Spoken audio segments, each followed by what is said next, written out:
हजरत उमर बिन अब्दुल अजीज रज़ियल्लाहु ताला अन्हु, आप खलीफतुल मोमिनीन हैं, आपको सानी उमर भी कहा जाता है।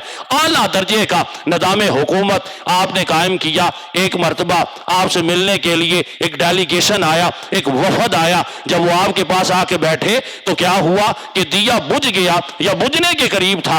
आप खड़े हुए और जाकर आपने खुद उसे दोबारा जला दिया, दोबारा दुरुस्त कर दिया और अपनी जगह पर आकर बैठ गए। किसी ने कहा हजरत आप तो अमीरुल मोमिनीन हैं, गुलाम को हुक्म देते, वो जाता और जाकर दिए को दुरुस्त करके आता।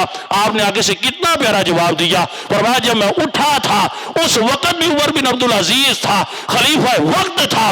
जब मैं लौट के आया हूं फिर भी मैं खलीफा वक्त हूं, उमर बिन अब्दुल अजीज हूं। ये काम करने से मेरी शान में कोई फर्क नहीं पड़ा, बल्कि जो बंदा आजिज़ी करता है अल्लाह ताला उसके मुकाम को पहले से ज्यादा बुलंद फरमा देता है।